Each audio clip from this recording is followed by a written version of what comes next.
Hi Taurus, welcome to your weekly love reading. Let's see what's going to go on, what's going to happen for you this week in terms of love. The 10 of Cups, the 4 of Cups. I feel that that's a very key theme to yeah, 9 of Swords came out in set cards number 2 as well. The Chariot and the 5 of Pentacles came out as well. So set of cards number 2 will likely really resonate with you, and set cards number 2 had the Star and it's at the bottom of the deck now. Okay, so where's that other card that was... Set cards number 2 had this one, the 2 of Wands, which is similar, I feel, to the message that was here. And in the other deck, another really relevant card came out, which really resonated with it. Sorry, I'm just trying to find it. I feel like this similar message that wants to come out. It was this one.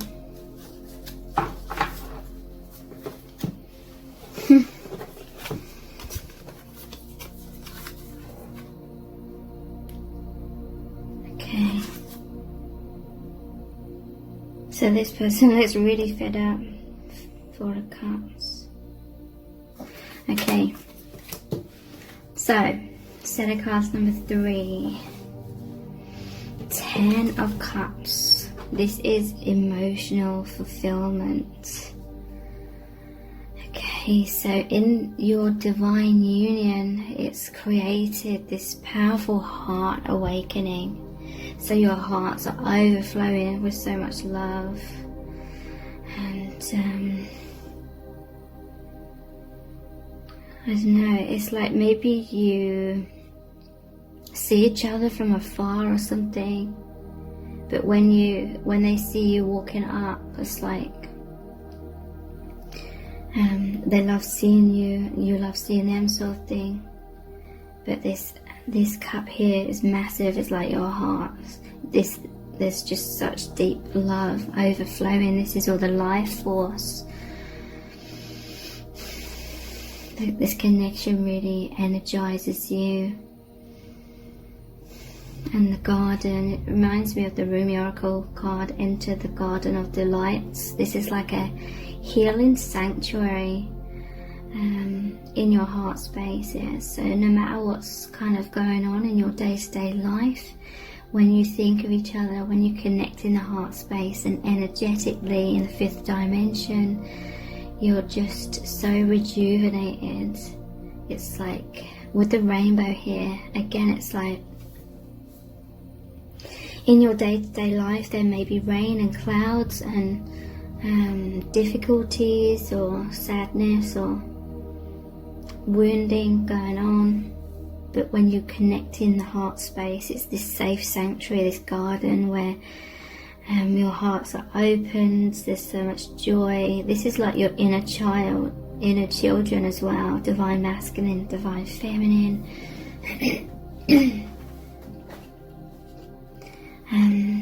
This is like magical love, and it's just, there's just such deep love and the powerful flow of your energy. You feel like you're on this powerful divine path of healing and fulfillment. This is a journey of the heart.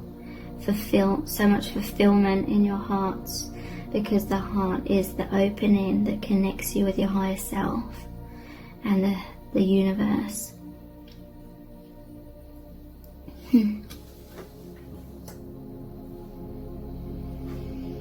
So yeah, this is such a similar theme to set of cards number 2. In set of cards number 2, I was talking about how you both bottled up. It's like you both are very deep spiritual people, divine masculine, divine feminine, but it's been repressed. It's like you're both sort of shut away in these rooms, and that's like you're shut away in your inner self. But there's so much love, I feel, because the heart space is that doorway to the divine. So you have big hearts, you believe in soulmates, you believe in divine love, powerful love, deep love, because your soul knows that that is that gateway that connects you, aligns you with the higher dimensions. It brings you back home to your true self and soul family and your true origin. This is like a portal that just transports you to the higher dimensions. So you both believe in deep love. You're both very philosophical, but it's felt like you've been you felt pressured to sort of hide that part of yourself, like your true self, away, and seeking all this knowledge, all this wisdom, all this understanding, its creativity. So this desire to really board that ship and go on an adventure, i.e. go on that path of being your true self in the world and no longer bottling it all up. Instead of cards number 3, it's like this has progressed into you feeling like completely fed up with being stuck away or shut away. And this is indicating like who you truly are has started to flow a lot more in your being. So you're becoming filled up, overfilling, overspilling with this truth, this energy, this divine expression. But when you're still kind of bottled up in some kind of way.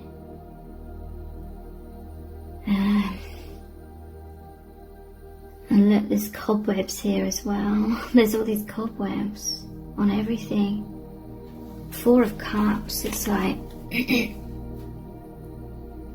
normally shows the person focusing on 3 Cups. I want to get the other tarot cards. Sorry about this.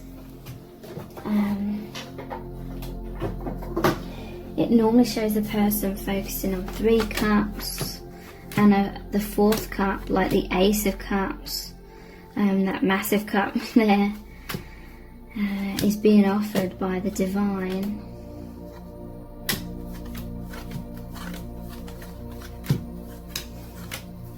But it's like someone here feels like they cannot fully take that cup that's being offered. This is your love, this is your union, this is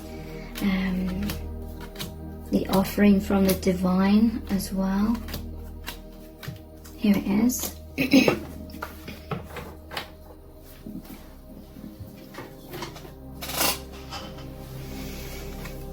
So this is the traditional 4 of Cups.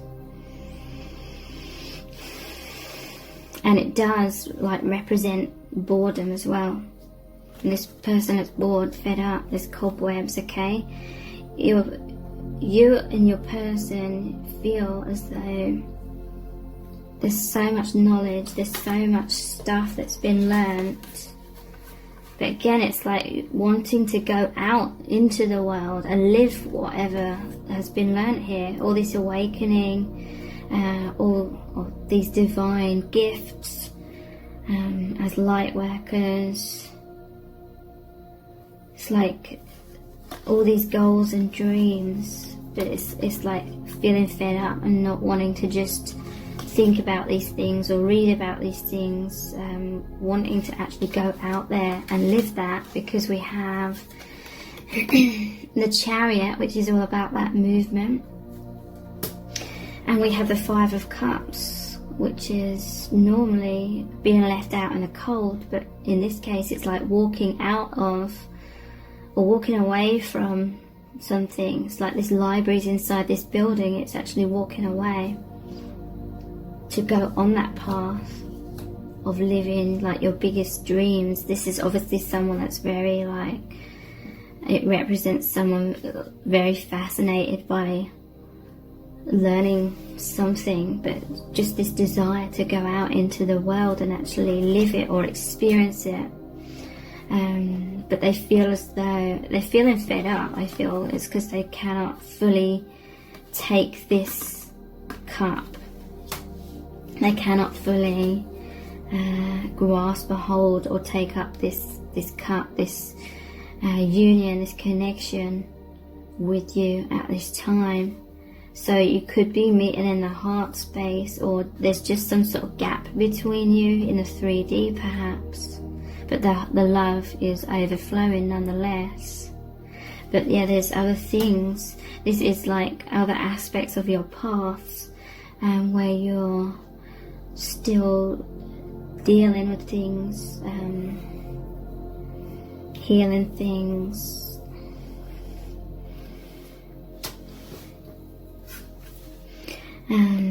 But this is like intense anxieties. 9 of Swords is often the person having the sleepless nights because they're worrying a lot about things.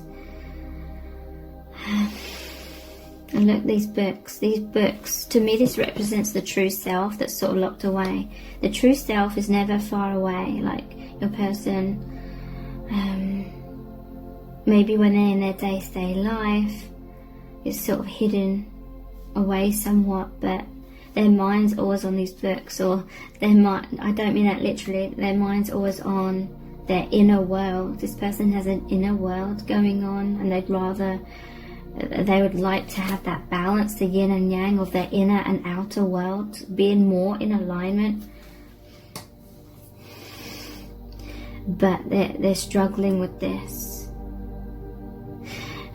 This is more like the imagery of the 10 of Swords. The 10 of Swords normally has the person lying dead on the ground with 10 swords in their back. So this to me is saying that you're worrying, or your person's worrying about making changes and transitions because it may make other people feel like they've been stabbed in the back. Or it's just difficulties. They're fearful of these endings, and whatever that ending means, because the 10 of Swords that moves on from it, this is those painful endings. It's like a death and rebirth. So basically your person's afraid of the death, and how that can be difficult. But it's making that room for rebirth. I'm noticing these shoes in the wardrobe here. It's like wanting to put on the shoes and have movement, but feeling sort of paralyzed by fears, and there may be obstacles as well in the 3D, but it's like, I'm not sure if anything in truth can ever truly be classed as obstacles, because I believe everything unfolds according to like divine genius, like a divine plan. So in that sense, they're not obstacles, it's just part of the path, but there is still movement nonetheless.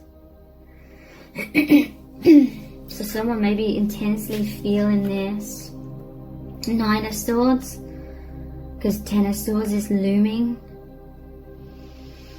And this is all natural, like stages on death and rebirth. That is what life is about, cycles. So you're either going through this. I feel like it could be mirrored. You're both going through this, because there's the yin and the yang here of the Chariot, okay?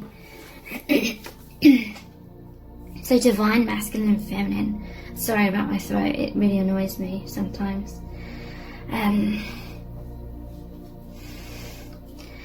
Divine masculine and feminine, and here's the lotus of the heart chakra, the love, this gateway that's transported you to the higher realms, a higher perspective, has really got things moving, your energy's moving, you're rising up in vibration, and that means all density is slowly but surely, or sometimes rapidly, it basically dissolves, because your higher vibration cannot align, because it's as within so without. Whatever vibration you are on the inside, it transforms the outside.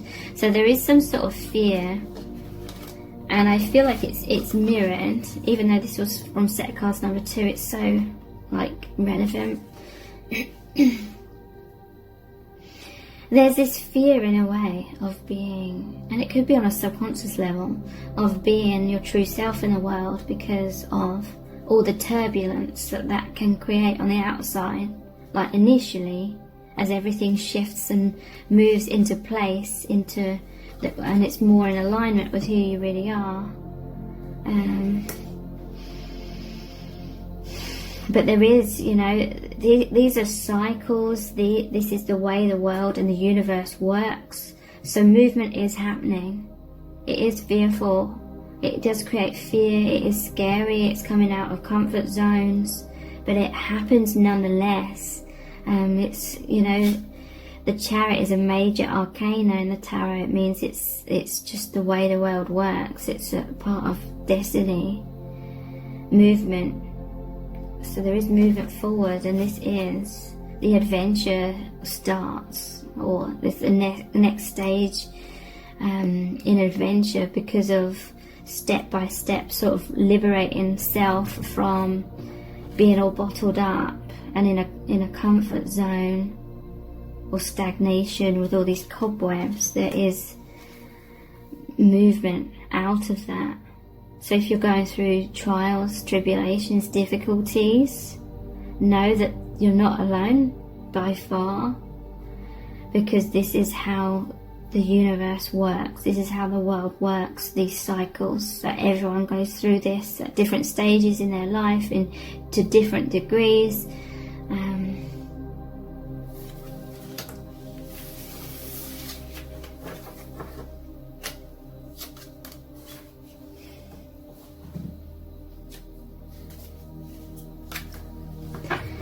What else is really going on in your divine connection?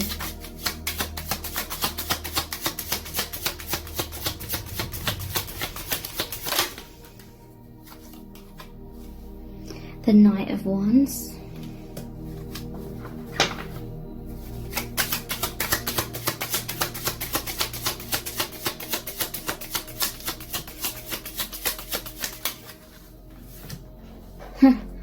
Had a vision of this card before it came out. 9 of Wands.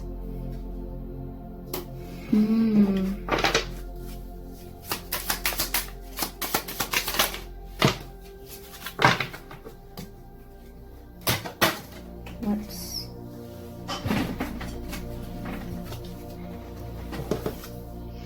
Page of Swords. So it looks like there's some sort of battle here. 3 of Pentacles, King of Cups, and 4 of Swords.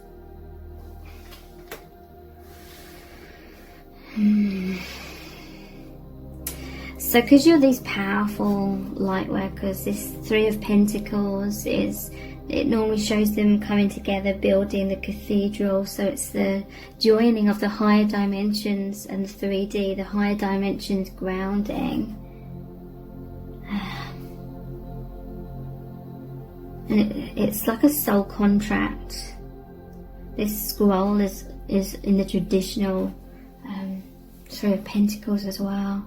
There's this soul contract. So much light. Like this was destined to happen, you coming into this union, and then all of this light. It's like a cauldron here, but it's almost like that cup as well. The light comes out. This is the inner passion. This is like the drive, one of the aspects that gives you that drive, that passion for movement. Passion is like that rapid energy, high vibrational energy. And so this is, it's like your energies have come together and had this chemical reaction, so to speak, to create something new, okay? So much light being burst forth, so much magic entering your lives, and it's a powerful energy. This is a transformation. Two energies joining together that make a more powerful force, the yin and the yang, clicking into place, and the power of love coming forth. So this fills you with that love. And then here's like a battle, you know, it's almost like there's a battle when it comes to that liberation. The previous cards were the liberation. You know, there's this spark of love, it awakens you, it makes you realize there's more to life, and your perspective's completely changed, so you're drawn to the more spiritual life, being more of who you really are, feeling and experiencing, going towards that deeper fulfillment. There's fears about doing that, but feeling very stifled, but nonetheless you move forward. But it's like there's some sort of battle with that, like you and your person may feel and experience this. It's like the yin and yang, or duality. It's like initially, in order to embrace more love, the opposite comes up. So that could be fears, it could be any sort of manifestation of something trying to block like love and light, or it's almost like a test in a way, testing your strength, but not just testing you to see if you're worthy. It's more like it's making you realize your strength. So I really hope this reading has really resonated with you on a deep level and been helpful. Thank you for joining me here. Take care. Bye.